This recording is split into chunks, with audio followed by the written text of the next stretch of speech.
Like and subscribe on the way in the door, my people. I hope you all are having a truly fantastic day today. Let's check out this clip.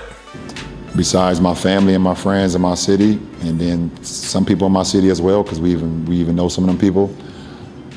To be quite honest with you, everybody wanted to see me fail when I got to the league. Everybody was just like, it's no way he's going to be able to exceed, the expectations that's put upon him. There's no way. I seen, for the first time in a long time, I seen a commercial that was played before my first game. And when I rewatched it today for the first time, I was like, I think they was mentioning like all the greats that ever played the game of basketball. I think it was like Big O and Michael and Kareem and Kobe, and I forgot who all else was in that commercial, whatever the case may be. Could be wrong about some of the names that I mentioned, but it was, and then it was like, and the next one, LeBron James, and I didn't even see that commercial when it happened, but I was like, watching it today, I was like, what the hell? Like that expectation on an 18-year-old kid, like that was insane to just think about it. And I was watching it today, I was like, I wish that on no kid in no sport to have this type of pressure put on them, and everybody wanting to see you fail. So I wouldn't tell that 18-year-old kid nothing. I would tell him just to do exactly what you're thinking. All right. So you see the title of the video. It's time for LeBron James to stop the cap. Stop capping. But let's talk about this. So LeBron James, well, first of all, I didn't play the whole clip. The question was, what would he tell his 18-year-old self? And of course, LeBron, being the person with no humility that he is, says, I wouldn't tell my 18-year-old self nothing. I did everything perfect. I came into this league with more pressure than anybody, and I exceeded all expectations. So, but then you see the clip I played. He's basically saying that so many people wanted him to fail. And while I'm sure that there are a select few people out there, who knows who he knew from the neighborhood or whatever, that may have actually wanted him to fail. Just from this channel alone, that most people did not want LeBron James to fail. Again, me, myself, I was indifferent to LeBron James when he first came into the league. I was hopeful for what he may turn out to be. Many of you have expressed that you were actually fans of LeBron when he first came into the league. So this whole thing of so many people wanting him to fail, that's all in your head. And again, I feel like this is some more of that kind of guilty conscience, self-absorbed type talk.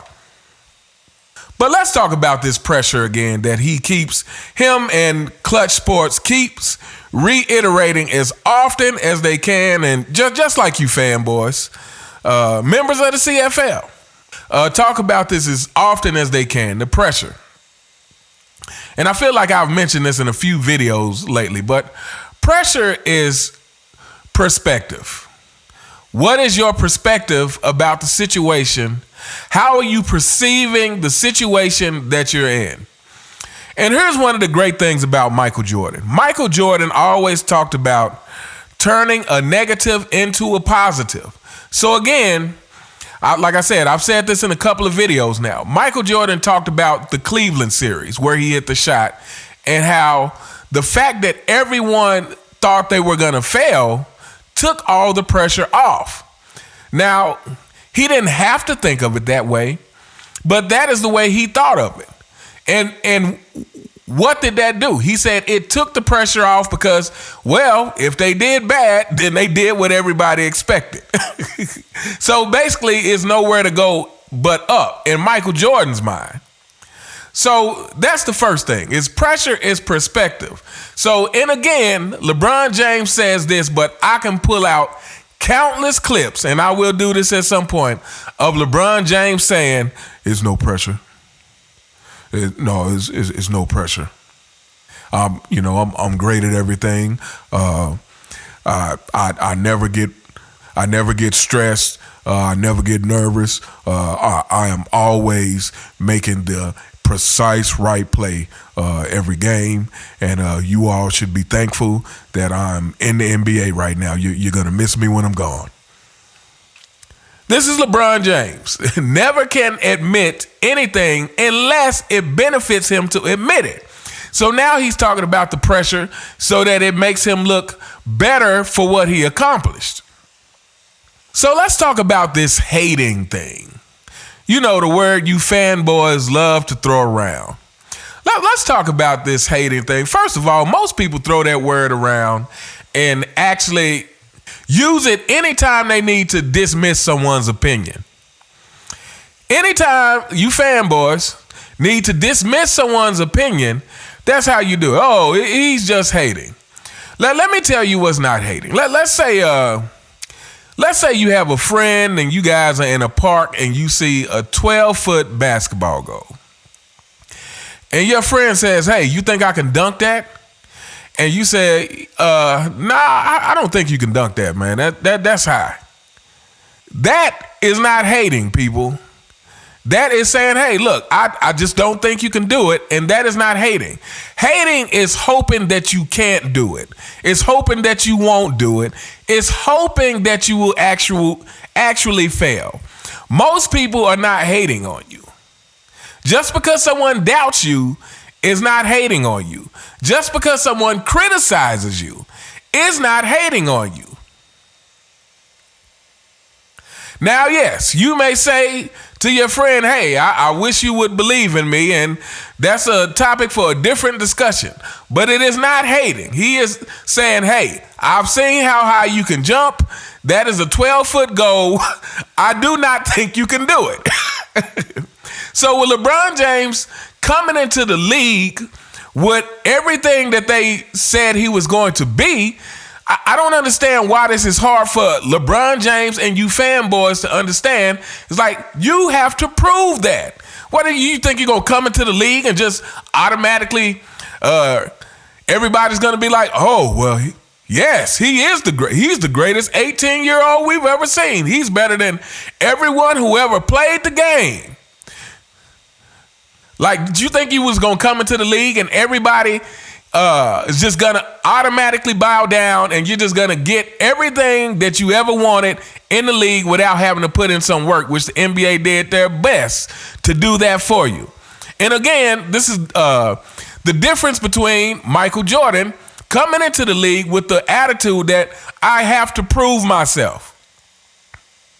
I mean, LeBron James just said that he wouldn't tell his 18-year-old self anything, that his 18-year-old self did everything perfectly. Pretty much, that's what he was saying. And again, I feel like LeBron James felt like he was going to come into this league without any criticism. What? Name me one superstar that has come into the league without criticism. Why does LeBron James feel like he should be above this? And here we go. My last point I'm going to make. And fanboys, you really need to listen to this. You guys in particular need to listen to this point.